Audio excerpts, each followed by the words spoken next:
The following production is part of the Play Some Video Games podcast network.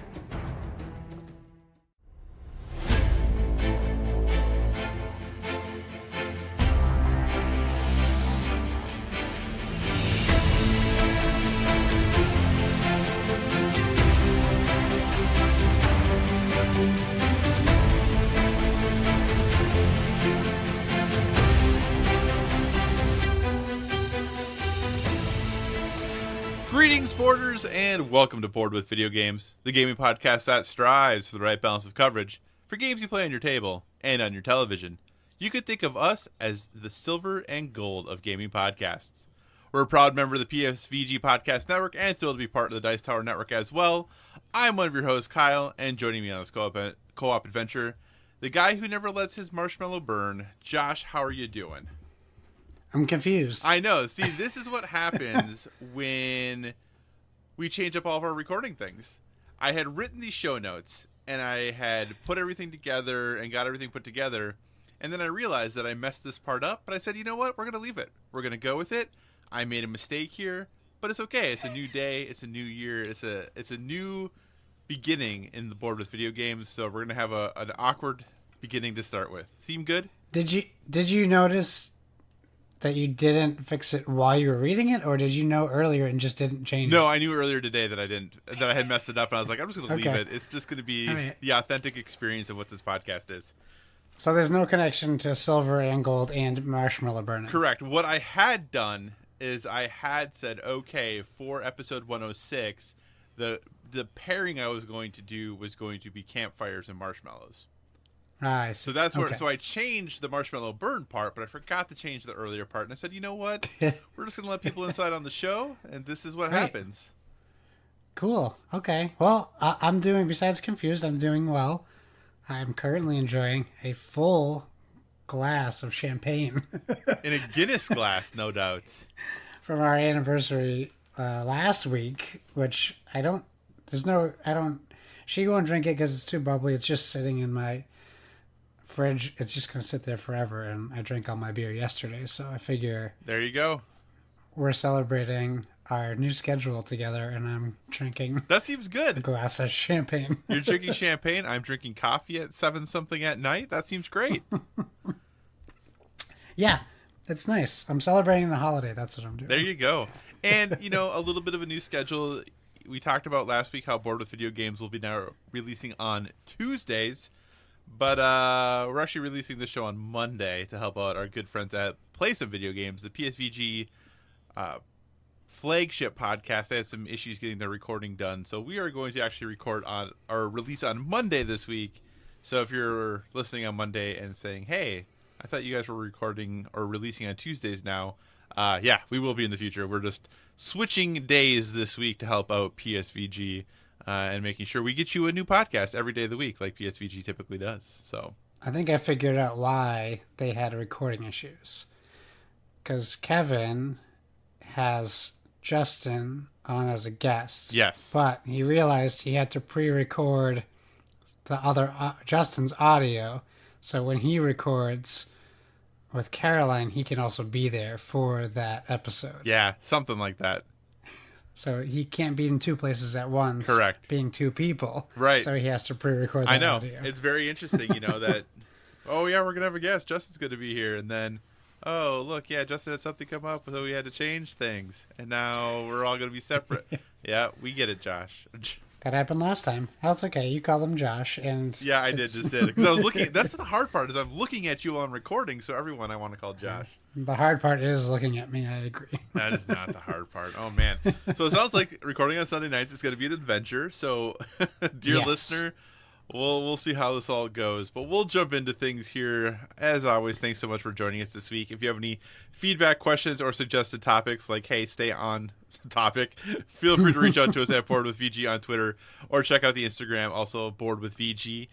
We are a proud part of Play Some Video Games, and PSVG is on Patreon.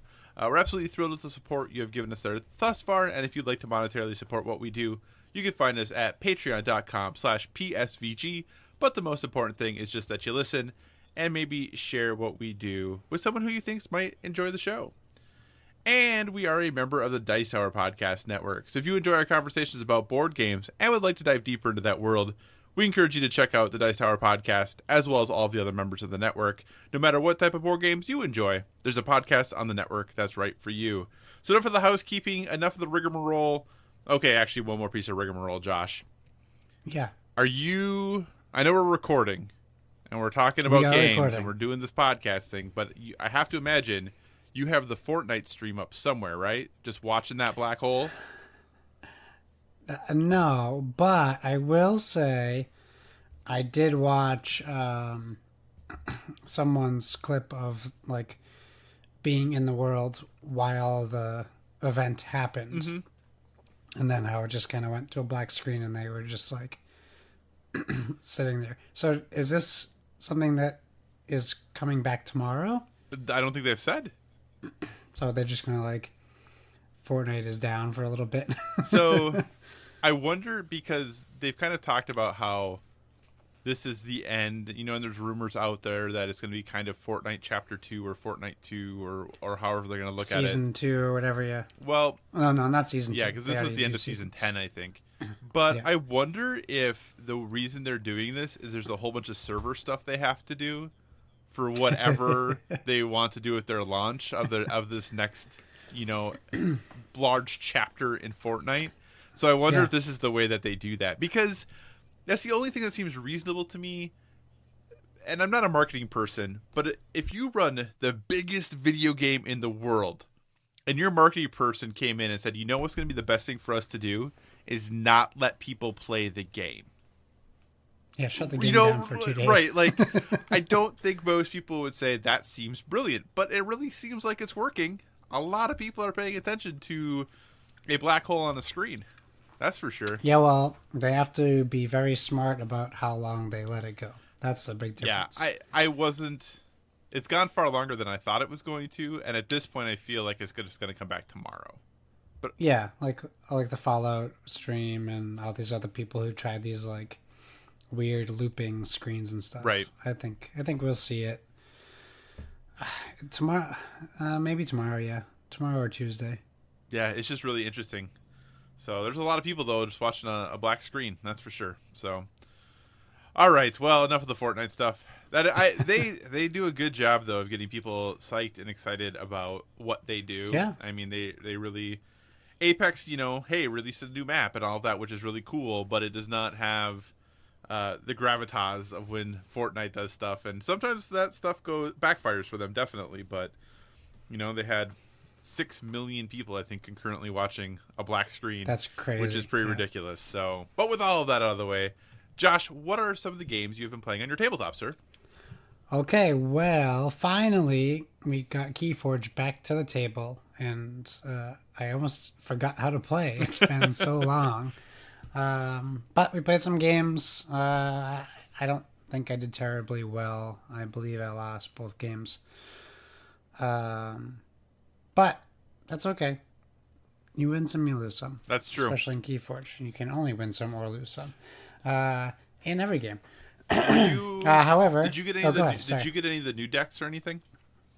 We're still playing the new Wrist available set, but the next expansion isn't out until 2020. Okay. So we're playing Age of Ascension, I believe is what it's called. Okay. I think that's the second set. So, at this point I've played all of my decks from the first set. However, I think I mentioned it before. If you want to get into Keyforge, now is the time, because basically everything is half off for Keyforge. From places like Amazon to Miniature Market to Cool Stuff Inc. You can get 4 packs for $20 now. You can get a box of the new set for like $70 or $65 for the old set. It's really great entry level, because they're not giving up on this game. We have another set coming out. So I think they're just trying to ride this wave of like people not buying like the game right now. Right. But even if you buy it, like if you're interested in Keyforge, but you're like, things are half off already, I don't want to buy a dying game. Well, the beauty of this is it doesn't matter if the game dies. Right. Because every deck is self-contained.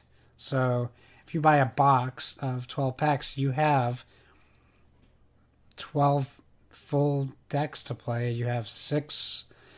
Well, you actually have way more than 6 different combinations of games, but you have 6 brand new games to play of Keyforge. Right. Before you don't see repeated decks if you just use 2 players in those sets.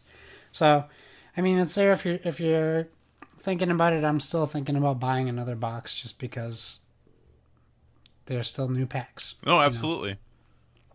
So yeah. So still loving Keyforge. We'll continue to try to get Keyforge Fridays going. With my schedule, it's harder now. And now my schedule is changing all over the place, so I never know if I'm working till 9 p.m. or 1 a.m. on any given day, which is why we're recording on Sundays, because I know I won't be working that late. And then because it is October, I wanted to get a spooky game to the table. Horrified was on the list, but I only had one other person to play with, so Terrors of London by Colossal Games made its way to the table. And Terrors of London is, well, it's based on the theme, Terrors of London. You're thinking, think thematically, ghouls, ghosts, monsters, spirits from traditional cinema like Jack the Ripper, American Werewolf in Paris, things like that. Like, almost steampunky without being steampunk, like that Victorian. That's the theme I'm thinking of. It is a deck building game. I will say this outright: the rule book is terribly written. Okay.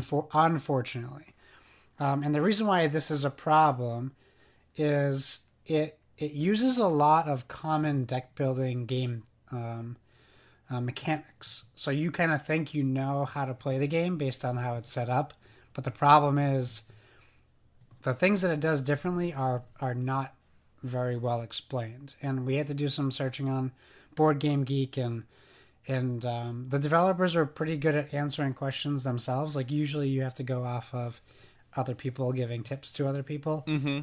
But at least one of the developers was in there answering questions for people, which was nice to see.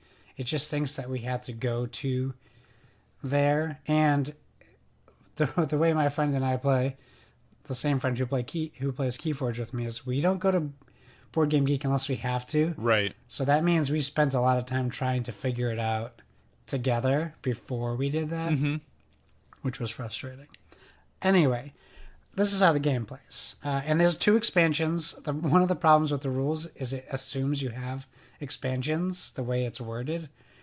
So it's like, pick a character of... So there's spirits...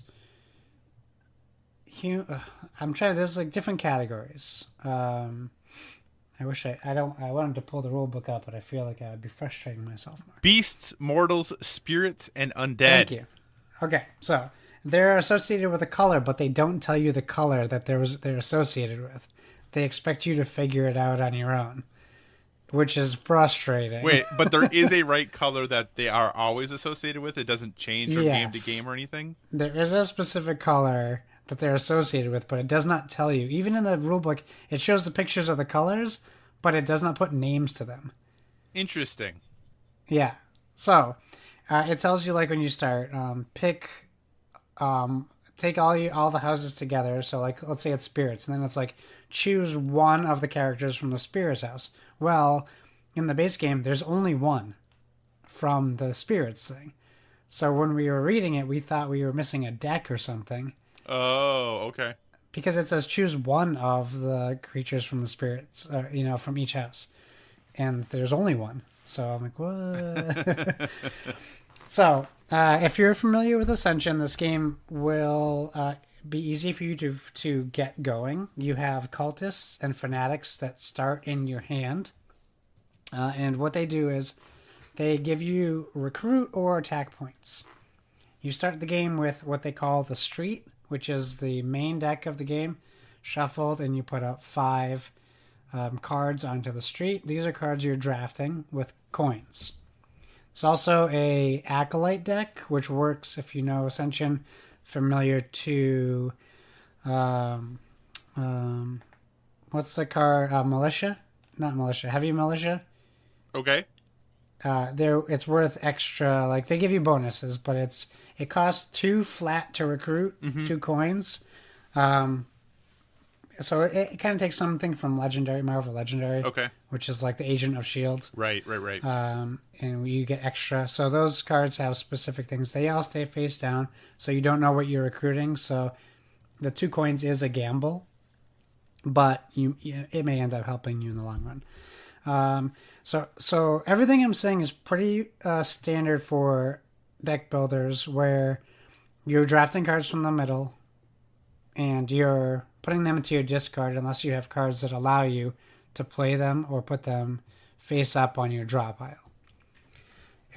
Each card in the middle has text and also like flavor text, stories about the card.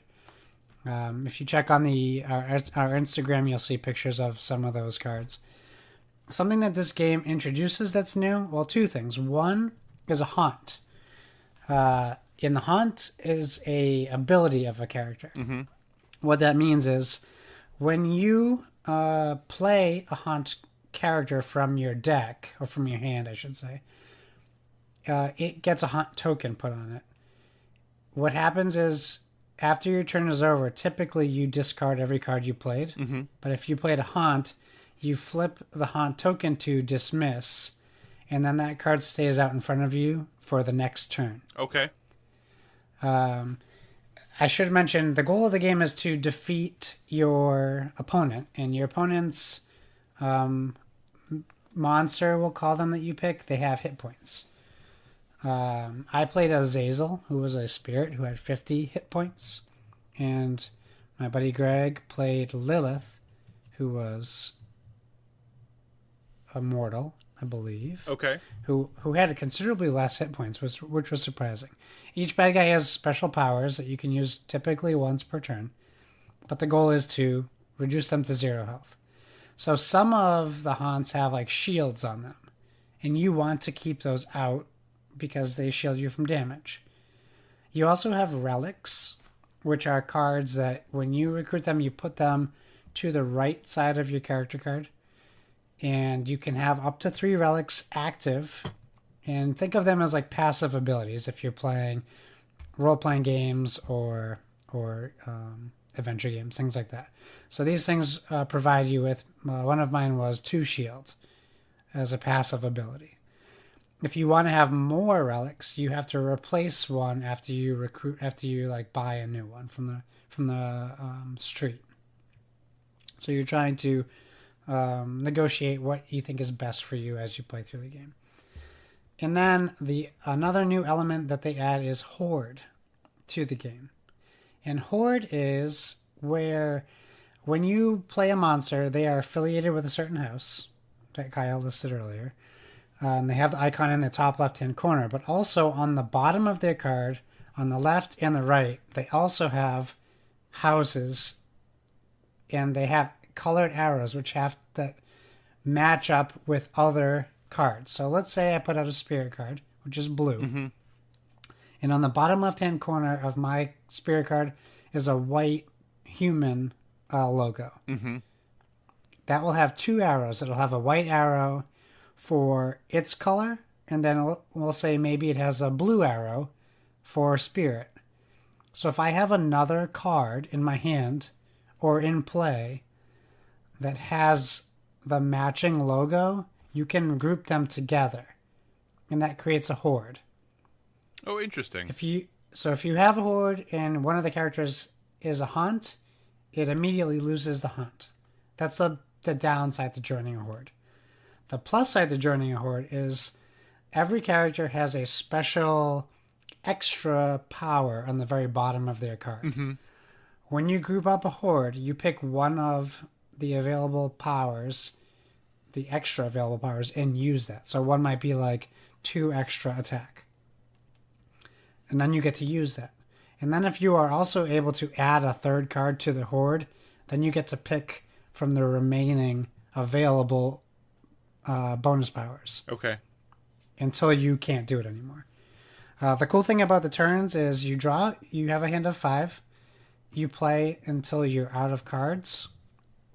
And or you can play down to 1 card and choose to put that card on top of your deck to draw again, but you cannot keep it in your hand because you will always draw 5 cards. Okay. So it works like that. You go through turns. Each person takes a turn. You're essentially recruiting and attacking. So also, if you played any of the Harry Potter Hogwarts Battle, you're still familiar with that setup of recruiting and attacking, even defense for the dark arts. The art is beautiful. It's a little gory, but it's interesting, which is nice. Everything you can look at is something new for the most part. I mean, there are duplicate characters, but it's a game that I want to get the expansions because I want more options, because it only comes with 4 base characters to choose from. Or 5, maybe. It's probably 5. It is a 2-player game, though. It says 30 to 60 minutes. That's for any game after the first game. The first game, I think, might have taken us like 2 hours to play through and get through. Okay. But it didn't feel too bad. I mean, there was definitely times where the rules were a little frustrating. Okay. But when we got to the end, I said,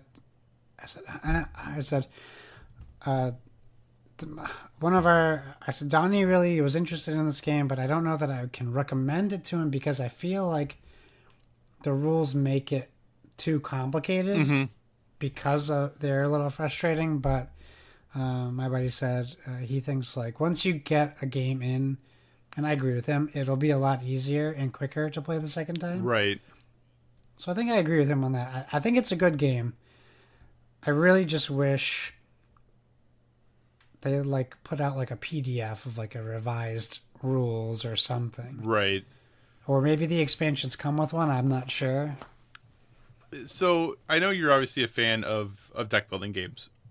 Yes. Where does this rank for you? When would you choose to pull this out over Ascension or the games that you really love? Well, I definitely have to play it a few more times before I know that for sure. Thematically, October is a great time to play it, so I could definitely see myself playing it in October, for the Halloween season. But being that it's a 2-player game, and I could be totally wrong, but because the box doesn't list player counts or time, so I was also frustrated with that. It could be more than 2 players, or maybe the expansion makes it more. If it was 4 players, I think I'd be more interested in teaching it out to more people. Okay. But with the frustration of learning it and then having to maybe go through that again with every new person I teach, that's a little bit of something I don't want to tackle. But if my buddy Greg wanted to play it again, I would totally play it again. And I think we talked to William, and he was like, "When's the last time you played Legendary?" Yeah. And I agree with his question. That's. I think I might be more tempted to reopen up Legendary if I was dying for a deck building game, or maybe explore Ascension, another Ascension set, or play an older set before I played this with someone new. Gotcha. Do you think if the rules, or if you had a bit of an easier time learning the game, your opinion of it would be different? Yeah, for sure. Okay. I think, and like I said, if I might play this a second time and just love it because I'm not going through those frustrations anymore. Right. And that definitely has an effect on my experience with the game. But yeah, I feel like I don't know if this was a Kickstarter, but I said this feels like it was a Kickstarter based on how the rule book's written. Because a lot of Kickstarters, they have a tough time with the rule books because they either don't put the time into playtesting or they try to write the rule books themselves instead of hiring someone to do that. Right. And that's not a blanket Kickstarter statement, but there's lots of experiences I've heard of bad rule books, including some of the Kickstarters I have. Right. But if you like the horror theme, I don't know that you're going to find a deck builder out there for you. Right. Besides this. So this is good for someone who wants to get into deck building and really has that like Wolfman, like Jekyll and Hyde, like those images in your head, like that pulpy Victorian era art and stuff. This game is right up your alley. It really is. Right. You just kind of have to get through the rules, and they can be clumsy for a lot of people. You just kind of have to get through that part.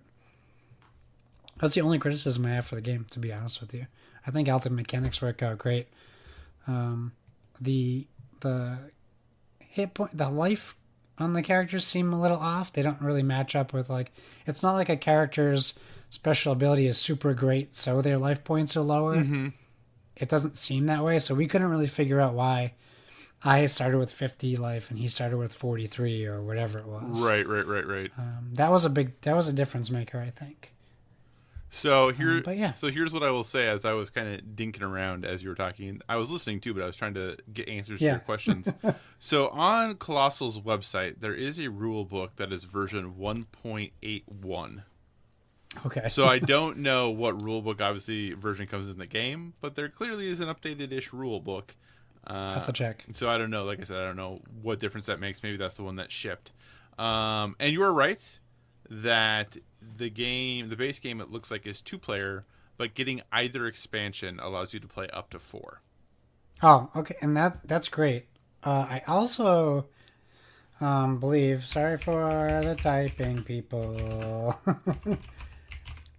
And it's really great when you talk while you type, because then there's no way to get rid of it. Sorry.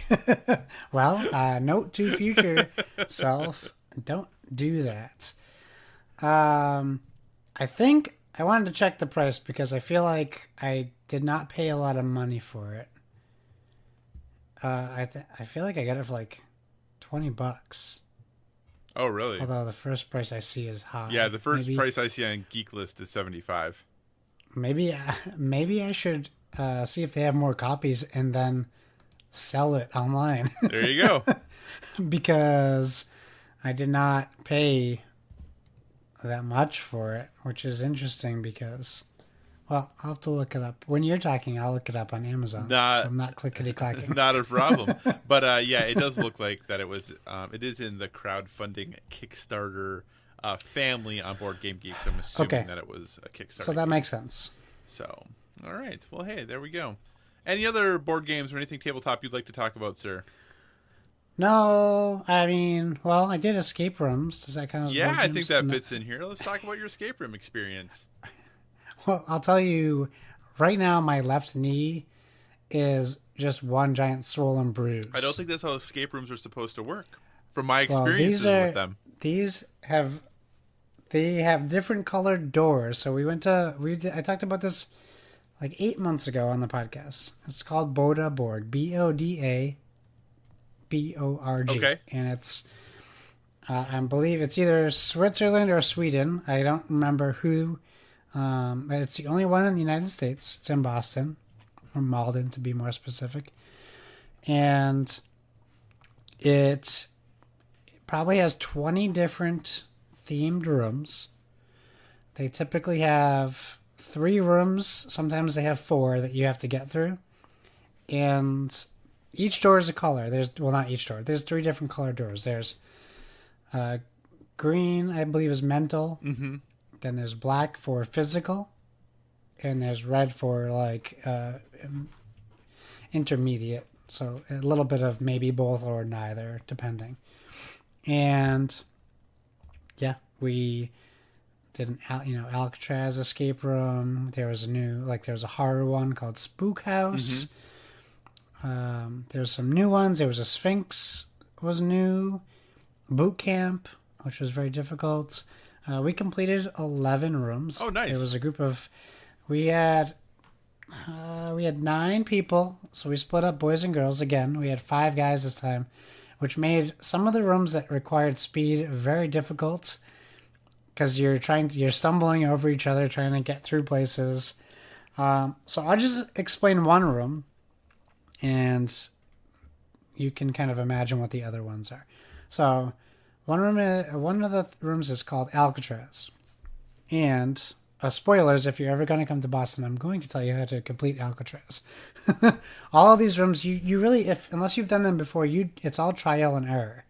And you get buzzed out of rooms, whether it's by a timer or by doing something wrong.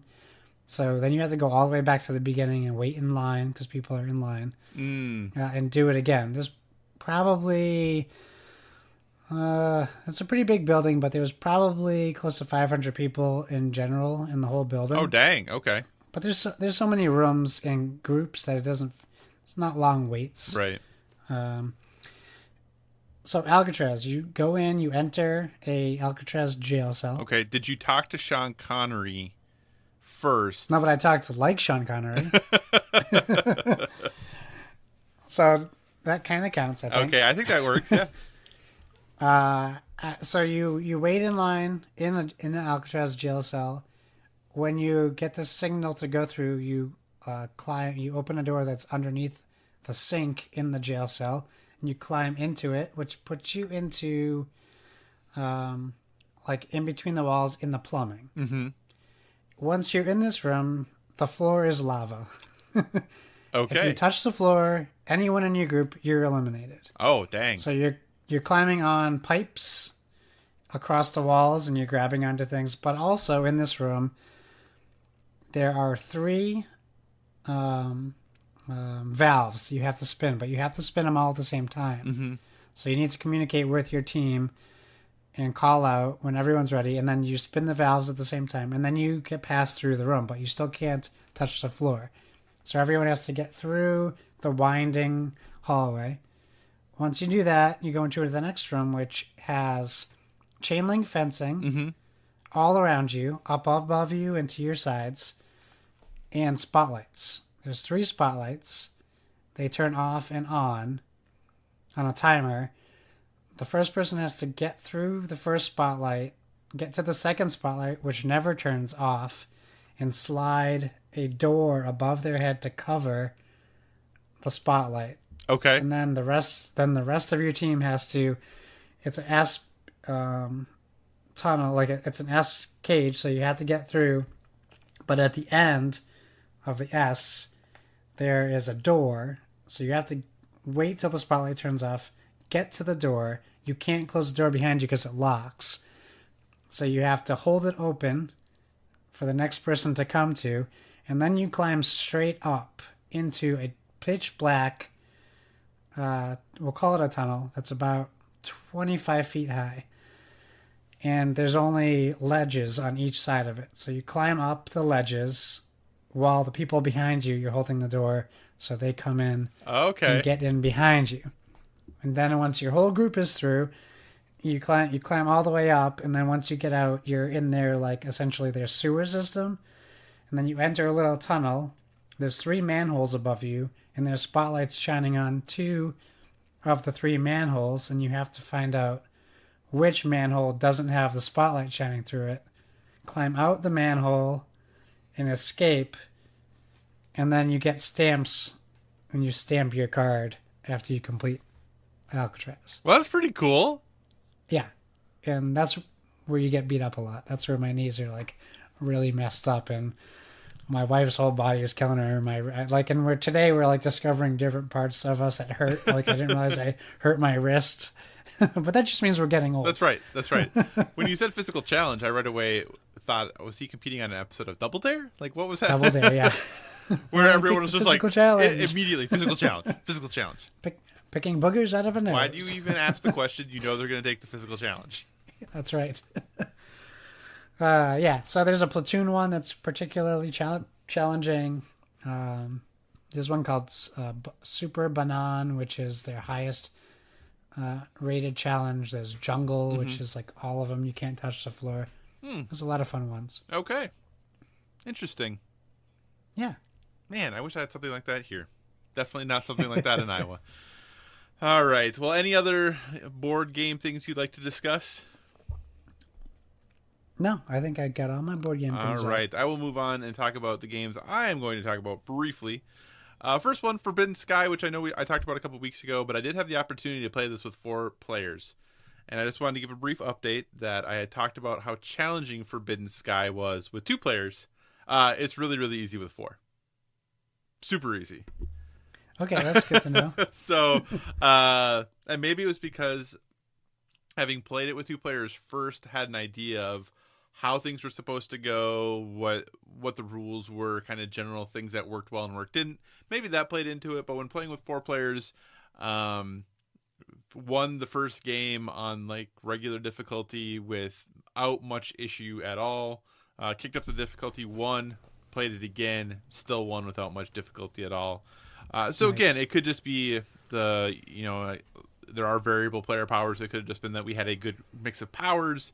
It could be just because we're so good at games, or it could just be that 4 players is a good count for that game, because it definitely, when being able to see all of the tiles that are available to you and kind of how you should build things out, definitely feels like a pretty big advantage when you have more people. So Forbidden Sky, definitely much more doable with 4 players compared to 2. So that's about all I'll say about that. Awesome. I did post a picture on Twitter about gonna ask you about Champions of Midgar, and started playing Champions of Midgar, but then got interrupted and never finished the game. So gotcha. hence I'm not talking about it this week. So the game is set up mid-play, so I don't know if we'll finish it or if we'll start back over again. But I will say, very early impressions are I really like this game a lot. But I'll talk about it more in 2 weeks when we talk about games again. So yes, I was. I've never played it. Maybe I should try to get it played before we talk about games again. Yeah, if you want to. There is, I think, Game Boy Geek has a how to play video on it, and I just watched that and kind of read through the instructions as that went on, and pretty spot on. There wasn't too much that was complicated after that. So, like I said, initial impressions are pretty positive, but I obviously want to get at least 1, if not multiple full games in before I officially talk about it.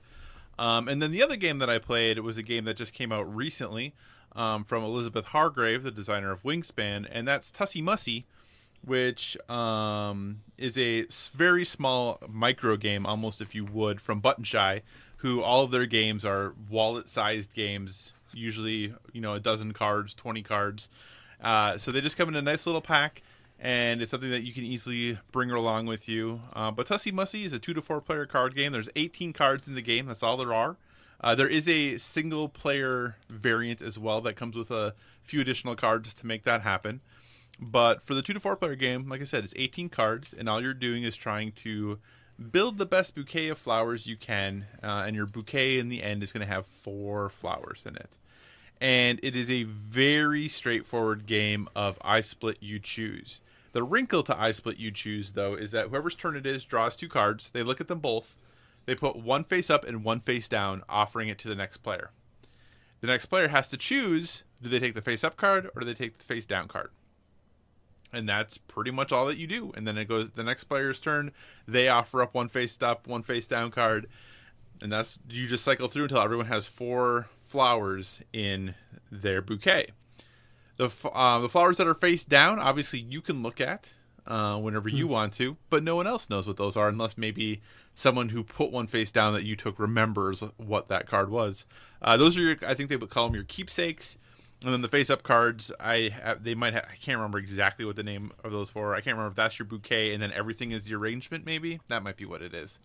Anyway, so then you do scoring, and some of the cards will say, okay, you get an additional point for every card that has a heart on it. And every card is a different color, or there's 4 or 5 colors in the game, and there are different types of flowers, and some of them have hearts on them. But every card has some sort of other text on it that... if it is a keepsake card, you get a bonus point for it. It gives you extra points for every blue card that you have, whatever it might be. So you're just trying to build your deck, or you build your bouquet. After everyone has their 4 cards, you score it, and then you go shuffle up again, do it again. And it's after 3 rounds, person with the highest score wins. Very straightforward game. Very easy to teach, easy to play. A good, decent filler game. Definitely not the game that it plays in 20 minutes max. Yeah. Not a game that you're going to probably want to base your entire game night around.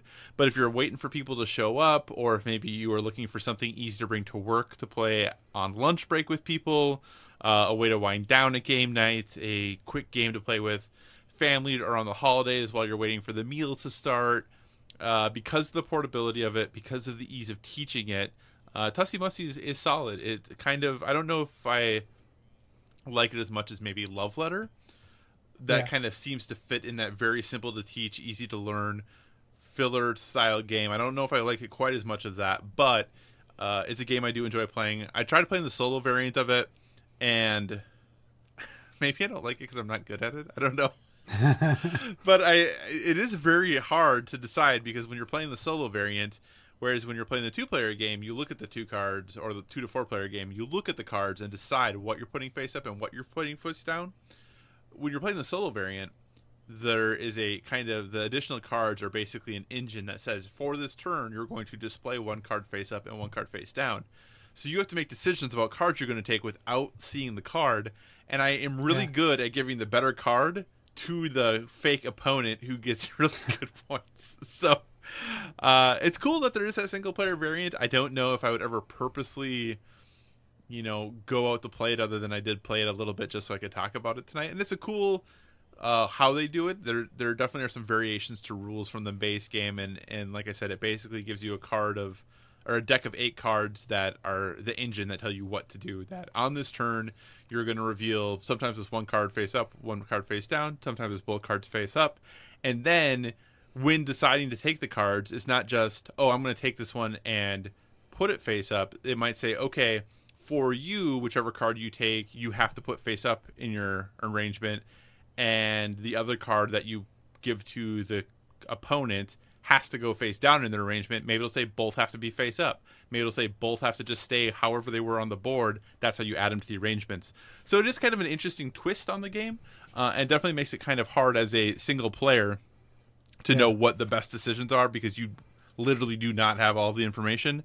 And then for round 2 and for round 3, you actually add a card to the opponent's deck arrangement. So they have 5 cards for the second one, and then 6 cards for the third round.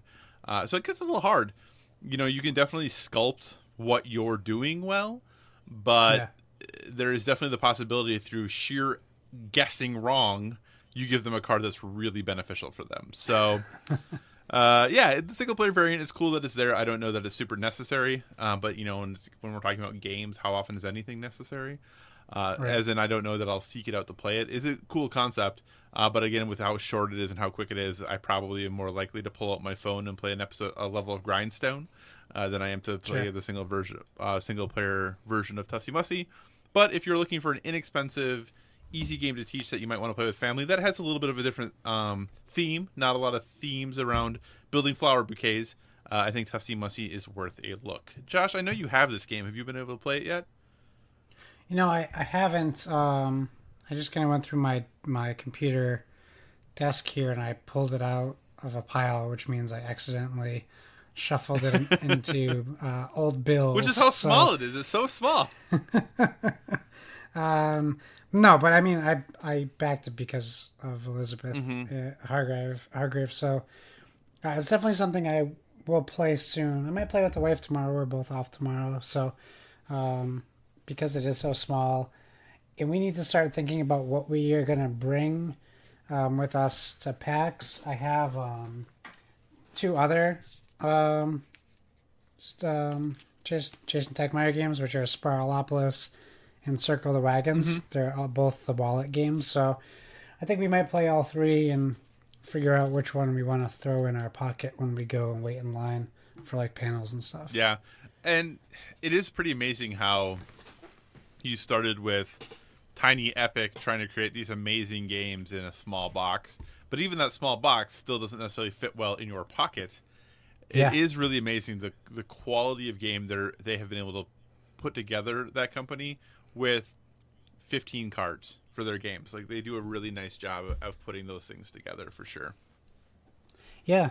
Speaking of the PAX, I was very excited to see they released a schedule for PAX Unplugged, because they said they were so excited to release it. And while I wouldn't say that there was anything remarkable I know they're waiting to announce things because it's like a milestone PAX. I think it's like the 50th PAX ever. Like it's number 50. Interesting. Okay. So they're planning on doing special things for that, but they did release. They are doing a learn to play route from the designers of Root. So we're definitely doing that. Very cool. Because it's at 8 p.m. on that Friday night. Okay. Until 11:30 p.m. So I get to learn Root, and while we wait in line for that, we'll play one of those games we just talked about. Or you could get the it won't be out then. I was gonna say you could get the Root RPG. tabletop RPG and read through it while you wait, but I don't think it'll be out then. Could do that. All right, so that's it for the board game world. Josh, what have you been playing on your television screen? Well, before we do that, I just want to say Terrors of London is $20 on Amazon. Oh, okay. There you go. And I have to say, at that price, I have to like fully endorse it for $20. It's definitely worth it. Yeah, and the art looks really good on it. The art is awesome. Yeah. So for $20, I can look past the rulebook issues. There you go. And it has a nice box. It even has a flap, the magnetic flap. Oh, I love those. Yeah, they do sell a playmat. I did see in the rulebook it mentions a playmat. Because inside the box, there's like, these tokens are just for the playmat. Right. So they did plan on you being able to buy that. Okay, so video games. Yeah. Well, I've been playing a lot of Apex Legends. I'm trying to remember if I played something between. We didn't talk about games we played last week. Nope. And I'm trying to remember. Besides, like we've talked about Link's Awakening, which I've been playing. And I think in Borderlands 3. So I think Apex Legends is the other thing I've been consistently playing. How far are you in Borderlands now? Have you played much more since we talked last? I think since we talked last, I haven't touched it. Okay. To be honest with you, I'm still like a level 16. Okay. And I think you were able to look at how many hours I've spent in it. Yeah. It was like 13 hours or something. Something like that, yeah. So, I mean, I want to get back to it, but I'll talk about a game that is probably going to stop me from getting back to it for a little bit. So, Apex Legends Season 3, I bought the Battle Pass, which is going to encourage me to keep playing. I did get my first win of Season 3 with PSVG's very own Nathan. We played together with some other guy we didn't know. I don't know if Nathan listens to our podcast. I hope he does. But I say this, Nathan, I don't mean this in a negative way. I mean it in the best possible way. But it's fun. He's really funny because I'm in a match and I don't even know he's online. And I finish a match and I go back to my lobby and he's just in my party. Just waiting for you. Like, just waiting. And I'm like, oh no. So he's just there and we play and he's like the jump master for the first game. And where does he go the very first time? He goes to the train. And I'm like, oh no, this is not going to end well. And I die immediately. And then we all die. Yeah. And then he picks the train again. We all die. And then he picks a hot zone. And then there's a place on the new map that's basically toilet bowl. Like if you have the toilet bowl, water slides in your local water parks. Right. So you hit this thing and it slides you down in. Boom. Every other group is also in there. Right. So we die immediately. So we had like 4 very quick matches. But that's okay. And I think No, it's fine. That's how you learn the map. that is how you learn the map. And I truly think with Apex compared to even more so than the other battle royales, getting in fights right away, if you win those, you are set. If you lose them, that's fine. You lost them, go do the game again. But if you land and there's no one there and you're just running around picking up loot, I feel like you're at a significant disadvantage compared to those who that get in firefights right away and win them. Yeah. I feel bad, like guilty. Like I feel like I'm bad and I'm bringing the team down when I die right away. Oh. Like I'm like the slow, methodical Apex player. I go somewhere where nobody is, right, and then I gear up. And then I'm ready. And that's what we did on our 5th game. We got lucky. We got somewhere where we had plenty of time to gear up. We got a lot of great circumstances. It's funny, though. I get frustrated because downing a person isn't getting a kill. No. So I feel like with that last game we played, I must have got 5 kills. No, I got 0 kills. I think you got 1, didn't you? Was it? Didn't you? Maybe 1. You and It Nathan might each have had been 1, one. and then your third random had like 7. Yeah, it might have been Not 1, that I but looked or felt- anything and chuckled to myself and said, it felt like carried. 0. Yeah, it felt like 0. But I might have got 1. You're right. I think I came in and got. Anyways, we got a victory on that one. And that was great. It feels awesome when you get those. It still feels great in Apex because it's not something I get all the time. Right. But even when I don't win, I still have such a fun time playing Apex. I think the key is not playing it as much as everyone does. If I play it a couple times a week, I love it. I feel like if I played it for hours a day, every day, like some people do, Right. I would be so over it. So I'm trying to keep that pace. Yeah, I have one person that I play with Apex with on occasion, and he used to be part of the Overwatch group I play with, and he kind of has moved fully to Apex. That's about all he plays. So when I play with him and his new people that he plays Apex with on occasion, everything I do is wrong. Everything is the wrong decision. Nothing I do is ever correct. And I don't know that they fully carry me. They definitely are better at the game than I am. Stylistically, they just play very different, and this is part of the reason I struggle with Battle Royales is I'm not a run in there. I'm very methodical like you are. That's the same thing that I am with Call of Duty, where I'm a very methodical player. And in Call of Duty, I'm not going to be the person who has the most kills, but I'm going to have a pretty solid kill-to-death ratio. So I'm still helping the team, but in a game like Apex, the way you help is basically just don't die. Yep. That's more important than getting kills is not dying. Support. Support. That's very important in Apex.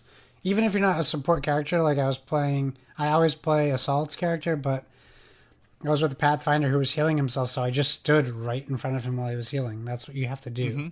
And you have to know to do that. Yeah. They don't, because I always mute my squad. My wife was in the room with one of them, and she's like, that kid's like 13. I was like, yeah, I didn't mute him yet. Sorry. I was like, they're also probably equally mortified when they hear a 35-year-old playing with them. I think we're all used to he's going to be terrible. But yeah, we should play Apex Legends together more. We should. Because we play the same way. That being said, we are 2 days away as we're recording from the Halloween event for Apex Legends, which I'm very excited for. It brings us back to King's Landing. It is solo mode, and essentially, from what I understand, there's some awesome skins they're adding, and there's 3 different ways to get those skins. You can buy them outright if you want. You can earn them and you can earn them via unlocks or challenges, which is great. But it is adding like a zombie mode where once you get killed, instead of dying, you get turned into a very fast-running zombie who doesn't have weapons. Oh, that's cool. So you're essentially attacking all the living players. So basically like an infection mode. Yeah, you can jump far or high, and you can bite, but you don't have weapons. Okay. So I'm excited to play that, and I'm excited that it's solo because I really enjoyed the solo mode from the last from season 2, but it was timed. So yeah, Apex Legends. I can't talk more highly about it still, which is good. Yeah. The next game I've been playing is a game I am reviewing for Play Some Video Games. I can't talk about it because it has already released. Excellent. But I won't talk too much about it. The game is called Reventure. It is on the Nintendo Switch. I'm not sure if it's on other consoles yet. I will do my due diligence before my review. And what I'll say about it is it's my favorite type of video game, 8-bit. You do love those. I did love them 10 years ago when they started re-coming out. So the 8-bit style of games isn't winning me over just based on that it's an 8-bit game. And that's all I'll say about that. It has some homages to other older, typically NES games. Like some things are basically flat out stolen, which is interesting. Not a criticism, just interesting that they were able to get it in the game. You play as a hero who goes on an adventure, but it is called Reventure for reasons I'll get into on the review. So stay tuned to play some video games. I believe Kevin's planning on releasing them in PSVG Prime, but we'll get you more details as to how PSVG is going to release those reviews later. They will be audio reviews, so you can just listen. You don't have to do any reading. And I'll talk about my time with Reventure. And then last, really quick, it looks like it looks like Reventure's also on Steam. Okay, there you go. Oh, that makes sense. Yeah, it seems like it's a Steam game. It was probably been on Steam for a while. I think it has. Yeah, I think it's been on Steam since the beginning of the year. Yeah, that's typical to Nintendo Switch. Last of Us Remastered is the last game I have been playing. However, I will say this. The last time we talked, last week, I wasn't sure when I was going to start or if I was going to start in October. I kind of just pulled the trigger because I was sitting around the couch one night and, you know, I think I've just been putting this game off for too long. So I just kind of made the decision just to start. And everyone in our Discord is very surprised.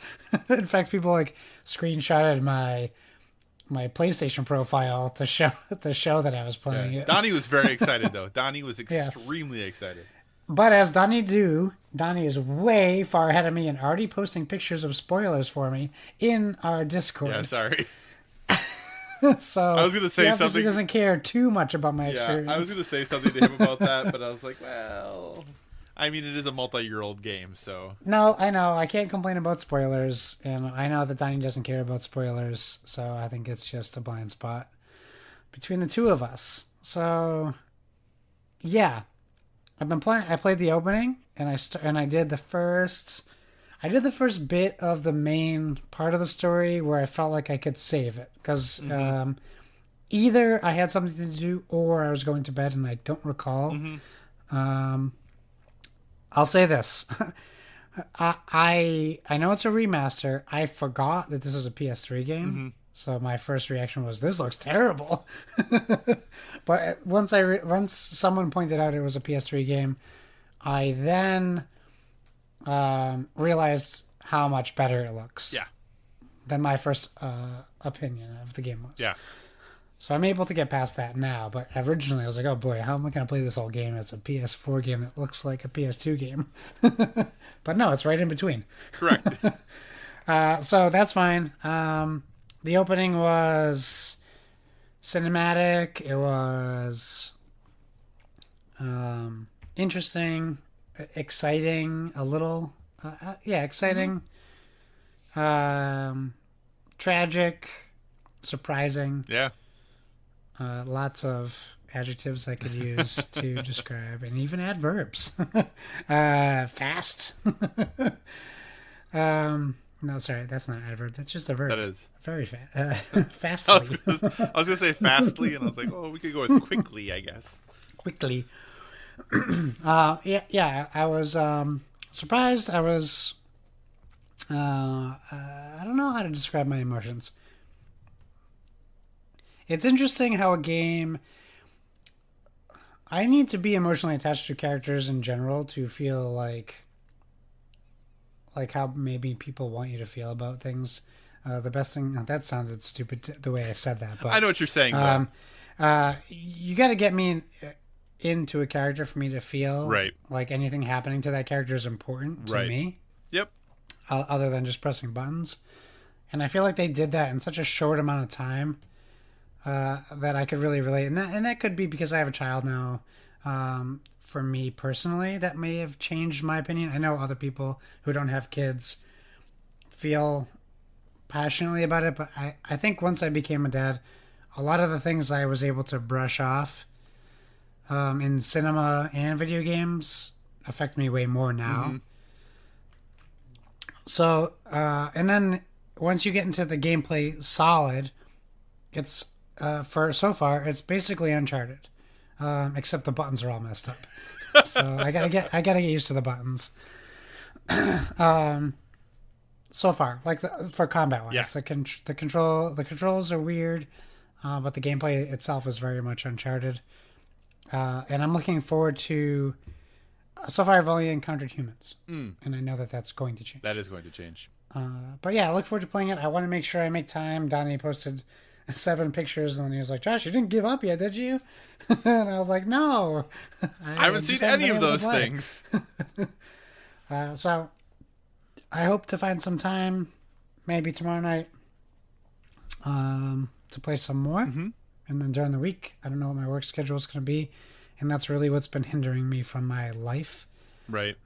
I still have John Wick 3. I still have the new Spider-Man. I still have a dozen horror movies I need to watch. And my work schedule has just been so insane that I literally have had no time to do anything. And that's very frustrating to me. But those are my 3 video games that I talked about at the length of 6 video games. All right. So I have been playing, just to talk about Apple Arcade very briefly, I am still playing Grindstone. It is pretty much the Apple Arcade game I am playing regularly now. I think I'm on level 85. I just looked at my phone a minute ago. And I have 3-starred all of them up to that level. So that is kind of my thing. I got to get my 3 quote-unquote stars, even though they're not technically stars, before I can move on to the next. So still enjoying Grindstone. It's still a game I play when I have 10 minutes here or there. It's kind of the thing I pick up and do, and I'm really liking it from Cappy. Highly recommend it. The only downfall to it is you can't listen to a podcast while you're playing it, which is actually true with a lot of the Apple Arcade games, but apparently that is a thing they're going to be patching, so which is nice. Not that the music in the game isn't good, it's just that usually when I'm on my phone and I have that time, I'm also usually listening to a podcast. So Yep. So I'm doing that. I played and finished a game I can't talk about yet.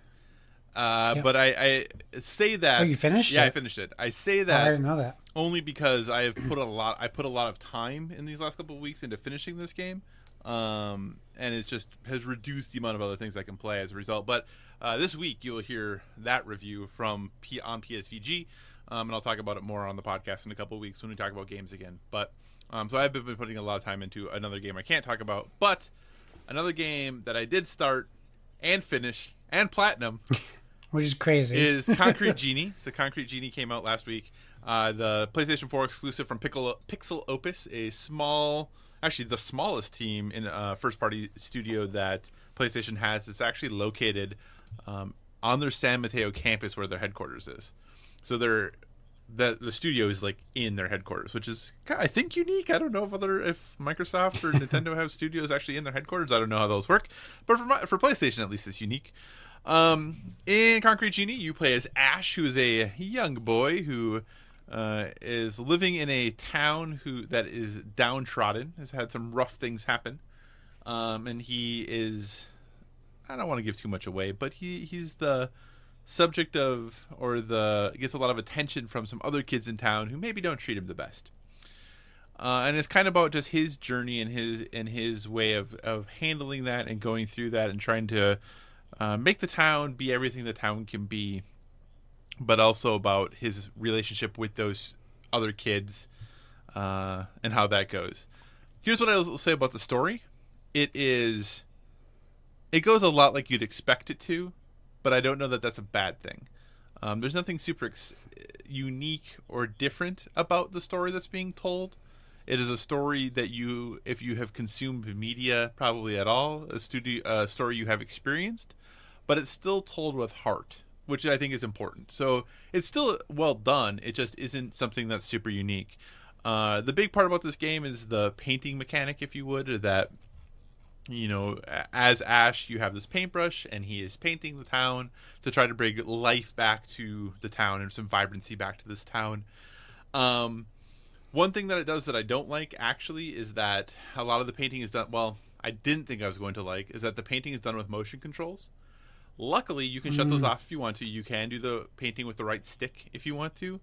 And I tried to do that, and it actually I didn't like it with the right stick at all. So I actually used the motion controls to paint, which I did not think I was going to, because I'm not usually a fan of those things. But it actually works really well just using the DualShock 4 and the light bar and all that good stuff. The music in the game is quite good. Every single thing you paint, you have basically a sketchbook. Ash has this sketchbook, and then you can kind of flip through the sketches and decide what you're going to paint onto these walls. Every single sketch that he has in there has a unique sound. So as you're painting, it's not only you create these genies, which are these characters that you paint onto the walls that can help you with puzzle solving and stuff. So not only do they react in certain ways to what you paint for them, and that's kind of how you build a relationship with them.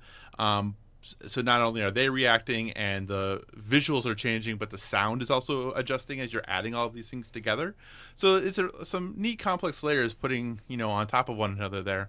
As I said, I was off of work on Thursday. I was out sick that day, and I hadn't started Concrete Genie yet, and it had been 3 really long days of work and podcasting and all that stuff. So I sat down Thursday morning and said, we're going to give this a whirl. And by the time I went to bed Thursday night, I had the Platinum Trophy. So it's not a long game. I think I finished the game in 6 hours, had the Platinum in another couple hours of cleanup. Yeah. So it's not hard. The Platinum's fun, though. It is a good time. It's a fun Platinum to get. And there is a VR mode, which I've not tried yet. So there are 2 different VR modes that you can do. I haven't given those a whirl yet, but they're not required for the Platinum Trophy. So then when I was done playing, I was kind of done. So overall, like I said, I know I didn't tell you a ton about, gameplay, but really what you are doing is it's a little bit of it's kind of this weird mishmash of adventure game, because there's some light puzzle solving. You're creating and painting, these works of art. You're bringing life back to the city, and the way you bring the life back is you have to paint these walls that have literal lights on the walls, and when you paint them, it lights the lights up, and it kind of unlocks those parts of the city and helps bring them back to life. There's climbing in it, almost Assassin's Creed style, scampering up on buildings, because you're trying to avoid the bullies. So you sometimes have to climb up buildings and do things to get away from them. You can shout to yell at them, and then you run away from them because maybe they're trying to block something that you're trying to get at, and then they call you names and stuff. It's kind of mean, So, but yeah, I don't know. This is one of those preeminent games that's really beautiful. The art direction for it is great. The sound design is wonderful. Like I said, the story is a story you've heard before, but it's told in a good way. The movement in the game and the controls are a little awkward every once in a while, especially with the painting and having to recenter where you're looking and things like that. And it's just a simple button press to do it, but that can still be a little bit trying. The nice thing is, if you happen to die, if you miss a jump or something like that, respawn is instantaneous and right back where you were. So there's not a lot of time lost there. Overall, it's a good game. I wouldn't say it's a great game, but it's a game that it makes me want to see what they're going to do next. They're really committed to the artistic vision that they have. And these are the kind of games why I became a PlayStation fan. This is why I gravitated so strongly towards PlayStation, that we really don't get from them very often anymore. And I wish, and I think I said this in our Discord, I wish PlayStation had 3 studios of Pixel Opus's size, and we got a game like this every year. A Concrete Genie, some other really artsy game the next year, and then, after that is Pixel Opus's turn for year 4. I think that'd just be a really nice way to kind of fill out the catalog and what they have. It's a good price. The game's $30, so I think you can't go wrong there. It is, like I said, short, about 6 hours to play. But I think if you want to support independent or smaller developers, and if you want to, have a story that's told with heart, and really, this is a game that is art. So if that's something that you're interested in, I think giving Concrete Genie a try could definitely be worth it. Makes it your top 10? If it might, it probably would be in the 5 to 10 range. Definitely not the 1 to the 1 to 5. So probably in the 6 to 10. But it's definitely up there. It is a game that when we do our favorite games of the year, I will at least be thinking about. So okay, cool. All right, and that is what we've been playing on our television. So let's move on to the topic of the show. So Josh, Blizzard got in a bit of a dust up last week when they suspended a Hearthstone pro after he voiced his support for the protest going on in Hong Kong. Mm-hmm. So this is reading a little bit from Kotaku. Chung Blitzchung Ningwai, a Hearthstone player from Hong Kong, ended a stream earlier this week with a statement of support for those engaged in a month-long protest against local police and government. As a result, Blizzard has ruled he violated competition rules and have handed out a heavy punishment. So he was participating in the Asia Pacific Grand Masters event, and he wore a mask and said, "Liberate Hong Kong, Revolution Our Age." And as a result of that, Blizzard suspended him for a year and took away all of his earnings, I think, for the last year. For this concurrent. For this concurrent. Like up to this year. Yeah. And took away all of his earnings. and suspended the 2 casters who were not had anything to do with it. They fired those 2 guys. Yeah, I know. They got rid of the casters. Yeah, so not suspended, fired. So they got rid of that. So obviously, there's been some pretty significant backlash to Blizzard because they thought that a lot of people felt that Blizzard's actions were quick, severe, and that there's so much backlash that Blizzard had to change their subreddit to private for a while. They've had casters who were supposed to announce or be the casters for the Hearthstone tournament at BlizzCon say they weren't going to do it. Coaches from the Overwatch League have been voicing their displeasure and then got in trouble for it.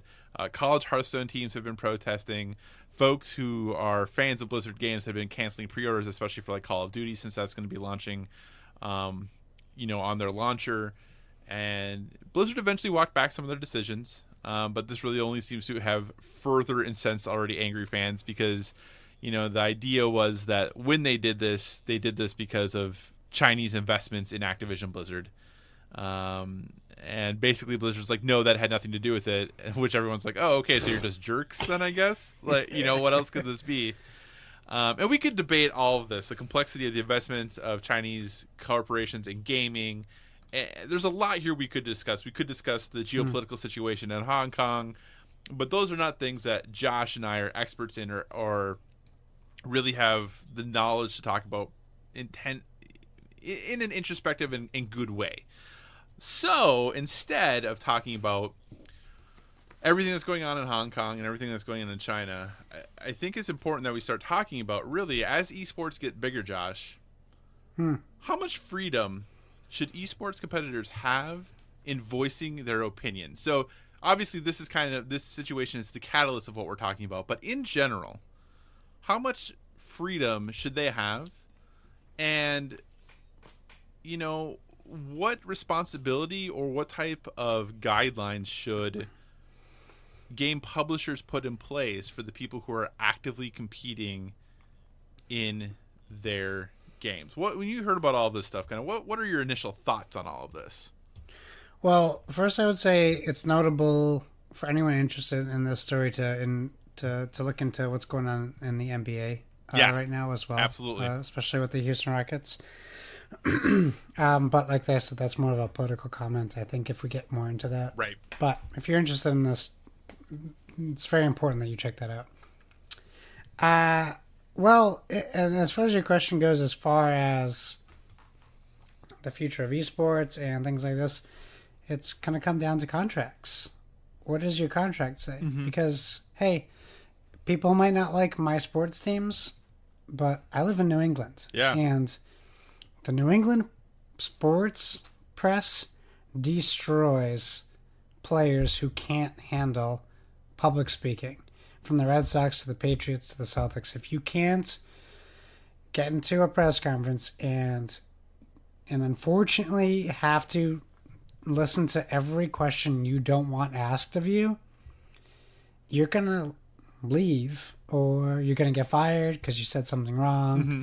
And that's the problem and that's not the problem. That is how contracts work. Yep.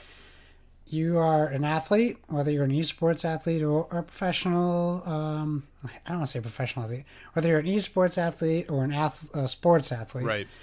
You sign a contract, and all these contracts have political and legal jargon that is way above my head. However, there are certain things you can do, there are certain things you can say, and there are certain things you can't do and can't say. Tom Brady cannot go snowmobiling, right? Ever, as long as he's under contract, right? Tom Brady cannot speak ill of the New England Patriots as long as he's under contract. Maybe he sometimes does, but like there's specific things in your contract you can't do, and for sports athletes there's a lot of physical restrictions that you can't do, and for esports athletes I'm not sure. But I'm sure you have to log a certain amount of training time and things like that. It gets real messy when we get into what the problem is now, though. Because what the problem is now, and I know it's coming up in your potential questions, but what we're going to run into is freedom of speech and what that means. Because I don't think people understand what freedom of speech means as far as implications go. Right, for sure. Because we can sit here right now, we have the freedom of speech to say whatever we want. However, that does not mean there aren't repercussions to what we say. Right. Freedom of speech does not equal freedom from responsibility or freedom from repercussions. Right. And it's hard to talk about freedom of speech and not get into politics. And our country is primed for that right now. Yeah, it is. There's so many things I shouldn't say because everything's triggering. This is what I would say. This and the NBA thing. I'm going to put this into real life terms for me. A lot of the people I work with, regardless of their political leanings, seem to not care that we owe China billions, trillions of dollars. We do owe them a lot of money, it's true. And they say, it doesn't matter because they're never going to get our money and they know that and they need our money to survive. That's what some people say. I think this situation and the NBA and other situations are a prime example of just how important China is to the United States of America. Oh, for sure. And unfortunately, it comes down to money, not ethics. So here is a bit from the section of the 2019 Hearthstone Grandmaster official competition rules. It says, quote, engaging in any act that, in Blizzard's sole discretion, brings you into public disrepute, offends a portion or group of the public, or otherwise damages Blizzard's image will result in removal from Grandmasters and reduction of the player's prize total to $0, in addition to other remedies which may be provided for under the handbook and Blizzard website terms. So, that is what the rules say. So then, they were totally within their rights to do what they did, right? I guess totally cool? It's not cool, but they were within their rights. And I can also use, for me, a real-world experience. Our contract, the custodial contract for the city of Worcester, states that employee sick time abuse is under their idea of abuse. There's no, if you're out this many days, if this happens, there's none of that. Literally, the political jargon is if the city of Worcester deems you are abusing sick time. That could mean 1 day. Okay. It could mean, you know what I mean? Yep. So when Blizzard says what their idea of this is, you don't even have to read the rest of that because you have signed a contract that literally says they get to decide what that factor is. Right. I think that needs a change in contracts. Right. It'll be like Donnie puts out a contract for the PlayStation Video Games Network. And Donnie says, PSVG has the right to suspend or terminate any PlayStation Video Games member who violates the PlayStation Video Games human resources policy, right, or freedom of speech policy, which they can just call that if they want to. And that's all it has to say. Yeah. So if you come on here and say, what? Donnie loves Nintendo and he's so biased and he hates us because we don't like Breath of the Wild, boom, we could be fired. Yep. And we can't sue him because we signed that contract. I know it's not as extreme, right, but when Blizzard is so generic, when any company is so generic about a rule they put into a contract, it is willfully put there. Right. So they can decide what is right and what is wrong. So do you think that, does a company like Blizzard or Activision or Riot or, and I think Tim Sweeney from Epic, kind of said that this would never happen to a Fortnite player, that he wouldn't allow it to happen. Do they have obligations to ensure their players are able to speak freely on potentially controversial issues? Yeah, if that's what they want. So that's the problem. Okay. If they don't want that, then that's what they do. You would think, morally, you would think, yes, you should let someone say what they want to say. Right. Because why is Blizzard right about Hong Kong and that streamer is wrong about Hong Kong? Right. Who makes the decision on who's saying what is right or wrong? Well, but they didn't, and then in their wording, it doesn't say that they're right or wrong. It just says offend a portion of our fan base or bring us into disrepute. Sure. The implication. It doesn't say that person was right or wrong. It just says some people aren't going to agree with what you're saying about, and we don't like that. Because we also live in a country. Buy that. We also live in a country where people are more free to say how they feel. True. And there's a lot of other countries in the world where you have capital punishment for saying things. Or there's a lot worse situations, and we're talking about a country that is run by a dictatorship, and you just have to live in the news to know the countries that run that way and what it's like. Right. So you have to be aware of that. I don't know that people, myself included, really knew how deep this rabbit hole was, and that the fact that I'm talking about esports and China at work to right, no, for 40-plus-year-old union workers. Yeah, it's hitting home for a lot of people because this directly fights against our ideals as our country. Right, about your freedom of speech, you're saying. Yeah, our freedom of speech, or the fact that it's not just freedom of speech, it's like caring for, providing for your family. It's imagining going to work and saying something wrong and losing your income. Right, but that can still happen in this country. It's not like that isn't a possibility here, too. Yeah, but they can't take all your wages you earned this year, Kyle. That's true. You made that money. You paid your bills. That's true. That is different. I would agree there. If this guy spent his winnings, he has to pay them back. Right. Well, not anymore. I don't think he does.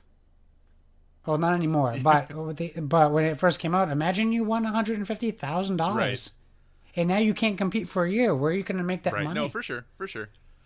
So, I agree. The taking the money back part, it seems pretty... egregious. Yeah, that part is really bad. Really, really bad. But I think that is kind of, the hard part is that, almost no matter where you work, even if your contract isn't as explicit, you could go to work and say the wrong thing and get fired. That's a thing that could happen. Sure. And in fact, it probably doesn't happen to enough people. No, Josh is going the other And I way. say that at work for working with people who say things that they shouldn't say and don't get fired for it. Right. And that's the hard part, right? That how do you balance ensuring that people have the ability to say what they believe, but also ensuring that, you're Blizzard, you put out a product, or if it's a different game, you put out XYZ product, and this person who is... But this person doesn't work for Blizzard. Well, true, but they signed an agreement with Blizzard. They signed an agreement by participating in this competition, right? Release him. Just they release kind of him. did. Well, they kind of they kind of did. I mean, the Patriots just released Antonio Brown because what he was doing was contrary to what he said he was doing. Right. And they might sign him again, which is frustrating to some of us people over here. But if we have, I don't know, Kyle, because I wholeheartedly agree that what Blizzard do was well within their rights. Yeah. Because of their contract. Yes. But as a human being, I do not agree with anything that they did. Oh, I agree. And I'm in the same boat as you. I agree they had every right to do what they did. I think it's really cruddy they did what they did. So you need to know what you're signing up for. And Right. I think that's an old adage that we've heard since we were kids. Mm-hmm. Like, you need to know what you're signing up for. And I think the biggest thing that no one's addressing is, would this person have still done what they did knowing that they would be fired? Because if that's true, we need to be giving this guy a lot more credit. I think he had to have an inkling that he might get in trouble, right? So the story should be praise for him, not like eliminate Blizzard from the equation. Stop giving them press. Talk about this guy who went out of his way, who risked his career to stand for people who don't have a voice right now. Do you want to hear something interesting? Yeah. So, Jane, who is an assistant coach for the Dallas Fuel, general manager of Team Canada for Overwatch. The Dallas Fuel, they are the oil people? The Dallas Fuel. Apparently. But anyway, so he, like I said, assistant coach for the Dallas Fuel, he tweeted out on his personal Twitter account that he was appalled, basically, by the actions of Blizzard, and that he stands with this Hearthstone player, and that they needed to basically redo or take back what their decision was, right? Not long after that tweet went out. That tweet got deleted. Oh, no. Yeah, so... And when asked about it, all Jane said is, I was asked to take the tweet down. Okay, now it's important to understand, he is not an employee of Blizzard or Overwatch. He's an employee of Team Envy, who is the owner of the Dallas Fuel, who then has purchased for $20 million or whatever they had to play the ability to play in the Overwatch League. Sure. Right? So here's the thing. So Jane tweets this out, potentially knowing he's going to be asked to take it down. Who knows? Yeah. Right? Well, now here's the interesting thing is that if you go read, Reddit or anything like that, they're saying, oh, yeah, Jane did this just to get the good publicity off of it without any ramifications. That he did this not because he truly supported this person, but because he would get the good press from being like, oh, yeah, I support him, and then slap on the wrist for having to take it down. So it's really just a marketing stunt. Isn't that bad publicity? Well, he's saying because a lot of people are like, oh, yeah, we support you and we agree with you, sure, and all of that. But then you took it down. Well, right, because he was told he had to by his employer, probably, right? Yeah. So if you make the story, oh, look at this person who risked their job to speak out against atrocities, unfortunately, in this day and age, you're going to have a whole bunch of people who are like, yeah, they're just doing it for the publicity. They don't actually believe that. You know what I'm saying? Sure. So that's what I think is hard about this, is that it's challenging to make the story about what he talked about. And I will say, even if you go to PSVG's Discord, the amount of conversation that's happening in there about Hong Kong, China, extradition, all of those things that have never been talked about in our Discord before, much higher because of this situation. There was a really good conversation in general chat about it. Yeah, he has definitely brought attention to this issue that was not there as much before, 100%. So from that perspective, he has done some good. What do you think BlizzCon's going to be like? It's going to be a mess. Do you remember last BlizzCon? There wasn't even any political discourse, and it was a mess. Right. It's going to be terrible. Right. They might as well.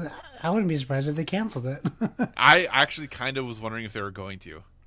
They might, because they're not looking great in anyone's rear view right now. Well, the hard thing is they have so many tournaments that are supposed to be happening there that I guess you could still do those tournaments, but just not have quote unquote BlizzCon. But then those protests are. Yeah, but then those they could cancel all their panels, right? Yeah, but those protests though could still theoretically, because like the Overwatch World Cup is happening at BlizzCon. No, and they have to reveal a new Overwatch character, and they have to cover Diablo Immortal. They might scrub that one. Yeah, maybe. They have to. There's plenty of stuff they have to do, but yeah, they're taking a lot of heat, and I think rightly so. And as a company, they also have to. If you're an individual willing to take on this heat, you also, as a company, need to be prepared, Right. to face what's coming for you. And you know what? if you have people that aren't going to play your games, I guarantee you no company has ever worried about a boycott as much as the boycott thinks the company worries about a boycott. Yeah. So, like, we're going to boycott Blizzard, and then let's say they get 100,000 signatures. All those people, they think they're doing awesome work, and Blizzard's terrified, and Blizzard's going to be we only have 100,000 people on that signature. We're fine. Yeah. Let's talk 100 million, and then we'll start worrying. I mean, I have seen people that who have been either lifelong or since it came out, WoW players and stuff, who are canceling their WoW accounts as a result of this. Good for them. I think that's awesome. You got to stand for something. And this is going to then transition perfectly to my next question for you. What's the appropriate way, whether it be Blizzard or any company, what's the appropriate way for fans to express their disagreement if a company oversteps? What do you do? Well, the thing is, you have to decide the measurement of your decision. Mm-hmm. Meaning, is it going from 0, which is doing nothing, to, I don't know, let's say on a 10 scale, to 5, which is signing a petition, to 10, which is never buying a game from Blizzard until they change. Because, never buying, even if it's not Blizzard, never buying a game from any company ever again, that's 100 on a 10 scale. Because you want the company to change. So you need to be willing to let the company change. So that 10 is, if the company changes, I'll consider coming back. Mm-hmm.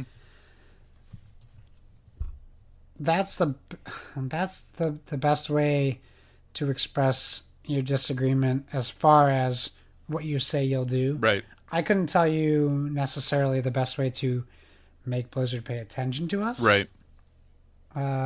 There's people out there who know how to do that. Mm-hmm. They have the resources to figure that out.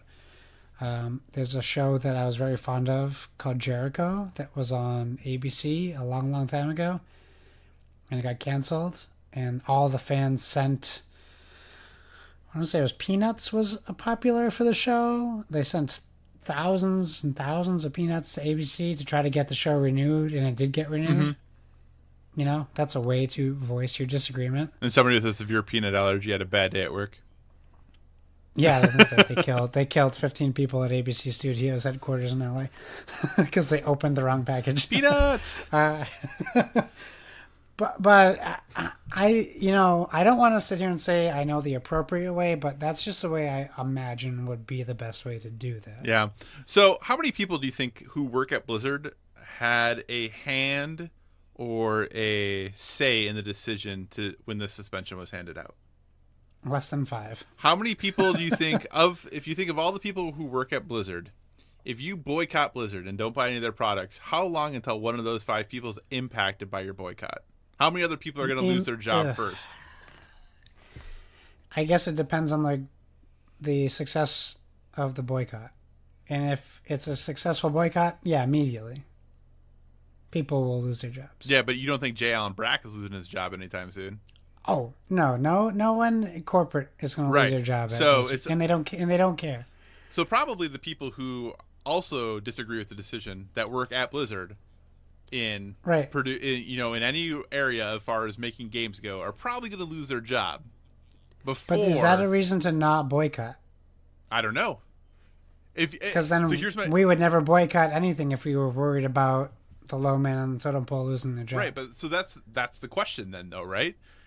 Let's say, okay, we don't think that this is appropriate for Blizzard to have done this. Okay, that this is not okay. We want them to change their policies. We want it to make sure that they ensure freedom of speech for all of their players who play competitively their games.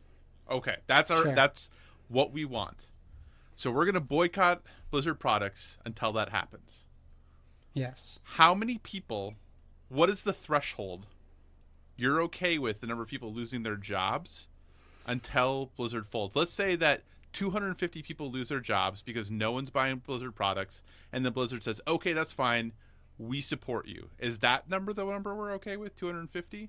Is 300 the number we're okay with? You get what I'm saying? I do. Can I make it more horrible? Yeah, Do you have an iPhone? I do. Do you know how many people kill themselves Oh, making iPhones? I absolutely know. And it is... But we don't. But it's not the topic of discussion because people are so mortified by. So if you knew that you boycotted an iPhone and it saved a life, would you not buy an iPhone? If you told me that... if you told me that, Kyle... Not you specifically. I mean, and I'm not trying to put a life on your I'm hands. letting you know. I mean, if you told me that when I upgrade my phone, if I don't buy an iPhone and as a result one less person will commit suicide, I absolutely would not buy an iPhone next time. Sure, 100%. and I hope 100% of the population would agree with you. But the problem is that's not what's put in the forefront when you buy an iPhone. Correct. So when we look at, like, I think someone losing their job from working for Blizzard because Blizzard made a bad decision, them losing their job is the least worst thing that could happen to them. I mean, maybe. I just think there's so much worse out there. Sure. That I don't want to see anyone lose their job. I really don't, unless they are themselves doing something to lose their job where they deserve it. Correct. So if I think you're a CEO for Blizzard and I'm a new employee, or I've been there for 5-10 years, and I lose my job because you decided you want to stifle freedom of speech for competitors that don't even work for you, will I be upset? Yeah, of course I would. But there's a whole other world out there. There is. And I know I went the furthest extreme, but where way worse things are happening to other people. So me personally, I don't really feel bad if people lose their job at Blizzard because unfortunately they signed also a contract with Blizzard. And Blizzard can do whatever the heck they want. They can. Unfortunately. And so can Apple. Yep. And so can Microsoft. Yep. I'm not just blaming Apple for people killing themselves over making product, but that's the news story. Yeah, it's definitely not. I don't know just that there's any iPhones that are nets outside assembled the at that Microsoft factory. building catching people. Yeah, it's not just iPhones that are assembled at that building, at that Right. factory. But right. yes, No, and I agree, but that's what the story is. always, yeah, 'cause it's the most you hear popular stories thing. from. Yep. It's horrible for that to happen to anyone. Yeah. Both situations. I don't want anyone to lose their job because it's your livelihood. Yeah. If you can't bring home a paycheck and support your children, Yeah. that is the worst feeling in the world. So, but here's the problem: Blizzard is an entity that doesn't feel guilt. No, it does not. Because it's just a name, Corporations are people, my friend. right? And it genuinely depresses me. It really, and maybe that says something about me. More specifically, that I equivalate the Apple thing to the Blizzard thing. No, I don't think it's bad and at all. where I have to draw my line. Imagine me and you. We felt sympathy for everyone in the freaking world. I hear what you're saying. I do, and this is there has to be a point where you have to let that go. Oh, for sure. And this is part of the reason why I never get anything done is because I have thought experiments like this with myself all the time, and I never get anywhere. But it's one of those things where personally I do the best I can when I can. I buy locally when I go to places. I go to a local grocery store. I go to a local hardware store. I go to the farmer's market. I do those things to try to support the peoples in my community as best I can. You're right. Yeah. I have an iPhone. Absolutely. Is there a cost to having that? But I also had an iPhone. I want to make sure I I know. put that out there. And I think that's always the hard thing, though, is like I said, I do these mental gymnastics all the time of what is the cost we are willing to pay as a society to improve, especially if I'm not actually the person who has to pay the price. So what price am I okay with other people having to pay for society to get better? It's really easy to say, I'm going to boycott this because there's really no impact on me there, right? I'm just not going to have this thing I kind of want. You feel good about it as a boycotter, but yeah, I don't know that it has ever really shown any like significant Right. results. And there might be situations that I'm not thinking of off the top of my head that where boycotts definitely improved overall conditions for people. And in those situations, great. But I think a lot of the time we do. I don't want to get into the whole, idea of slacktivism and all of those things, right? It's the thing that is like the Yeah. least amount of work I need to do to make myself feel good about myself. Right. But I do think, when it comes to these situations would boycotting, which is like we hear talked about all the time now as a result of this, would boycotting Blizzard get the result we are looking for? Is that the way to ensure whatever it is we want to ensure? I don't even know if people really know what they want. I think is the hard thing, because what's the answer? Yeah. That people can say whatever they want and we're cool with it? Is it that, okay, Right. it's okay for you to respond, but maybe be a little less heavy-handed about it? What is the, you can respond, but only if it doesn't look like it directly benefits your business interests? Like, what do we want? What is the answer we're looking for here? Yeah, it's mucky. I think with the China thing, it's more reflective on human rights. Oh, than absolutely. than other things that may be boycott related. Agreed. Which is why maybe it's so divisive right now, where people are getting so up in arms. I think the best thing that can come from a boycott, not the best thing. I think what comes from a boycott is your message to whoever you're boycotting. For sure. And then it's up to them to decide what they want to do, which is why, like, when I said I don't think boycotts have ever been like remarkably successful, I don't mean that nothing has ever changed. I just don't think that the numbers of a boycott have ever reached the goal of a boycott. Yeah, and it's interesting because the whole idea of voting with your wallet is important. You should definitely support products and places and things that align with your values or the things that you care about as best you can. That is the thing you should absolutely do. The thing that's really hard is that you don't always know where all that money goes, so it's sometimes challenging to, which is why I do try to buy local when I can, because I at least know I'm investing back in my economy and the people who are here. And that's not necessarily a political statement. That's just, I like my neighbors, Yeah. So yeah. any final words you want to have about esports, freedom of speech, gamers, all of those things, what we should or shouldn't do?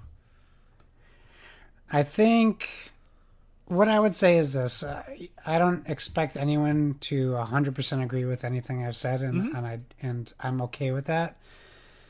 I think one of the questions you asked was like, what are the obligations for companies? I think the obligations for us and the people listening is you put in the amount of research you think is important, and then you make a decision based on how much you've looked into it. And if you don't look into any of this, I don't think that that's necessarily a terrible thing for you. Because we all want to live our lives. And unfortunately, and fortunately, the truth of the matter is, until something directly affects us, and I'm talking about us as like you, singular self or family, a lot of people, myself included, don't always look into things. Right. And sometimes it's easier to live life that way because you can't worry about everyone at all times, because then your life would be miserable. So sometimes you have to be a little selfish. You need to decide where that line is for you. Yeah, absolutely. And when this stuff is put in our face, that's where we're forced to decide if we want to care with the information we have, if we want to look into it more, or if we want to ignore it. Right. And that's everyone's decision. And I would never intentionally tell someone a way to feel on that. Right. So I'm not gonna. I don't want to sit here and tell someone how to feel about this. If you feel like you want to look up what's going on between Hong Kong and China, do it and take a look, and then make your own decision. But unfortunately, we live in a time where you can't take other people's word for things because there's so much misinformation out there. Right. That you really have to do some work to find out the truth for anything. Absolutely. So decide if that's important to you. That's what I would say. Yeah, it is interesting because last week I recommended Rotten Season 2 on Netflix as our well-rounded life. And it's funny because watching that show, I'm like, wow, I should never drink bottled water again. I should never eat avocados again. There's a lot of things there's just a lot of cruddy things that happen in the world. Avocados like have totally the same thing that happens with drug cartels happens with avocados. That there are entire cities that are run by cartels that control avocados, and that's why we have avocados in this country. Year-round avocados in this country. So it's things like that it's challenging because I really like guacamole. It's so good. I eat guacamole all the time. But it's thinking then about, okay, are there better ways I can do this? Can I grow my own avocados? Is that a thing I can do? Yes. Not in October, November, December in Iowa. I can't, but maybe other times I can. We'll see. All right, so we're going to move on to some quick listener questions. Josh, why don't you take us through the one very kind listener question we have this week? All right. So Haley at Shepherd Zor L, our newest member of Play Some Video Game, one of our two new members, who's one of the hosts of the PlayStation Experience podcast, asks, how y'all doing? And I believe Haley's from Canada, and I didn't know that y'all was very popular in Canada. Yeah. But sure, I'm doing great. Thanks for asking, Haley. How are you? I'm also doing quite well. I enjoy having rousing, wonderful conversations with Josh. So I'm doing great. Doing absolutely great. All right. So thanks for asking, Haley, and to your listener. I highly encourage you to check out the relaunch of PSXP, which should be hitting your airways Wednesday this week. So please go ahead and check that out. Josh, why don't you say we kind of get towards the end of the show here, and what recommendation do you have for our dear listeners for a well-rounded life? Mine's going to be quick and easy, and it is, last week my recommendation was Hereditary. Yes. This week we're still in October. If you're not a horror movie, scary movie person, I encourage you to try a new horror or scary movie. Just open up one of your streaming services and check something out. If you are a horror person, watch something new. We're in October. This is the 1 month where it's really encouraged to either step out of your comfort zone or watch something that you haven't seen yet. So I say, watch a scary movie. All right, Josh, my recommendation for a well-rounded life this week is to trust your friends. And with that, I'm going to ask you for some assistance. Ooh. I've created a list of movies that I want to watch or have missed and need to get back to or saw part of, whatever, and just have never gotten around to fully sitting down and watching.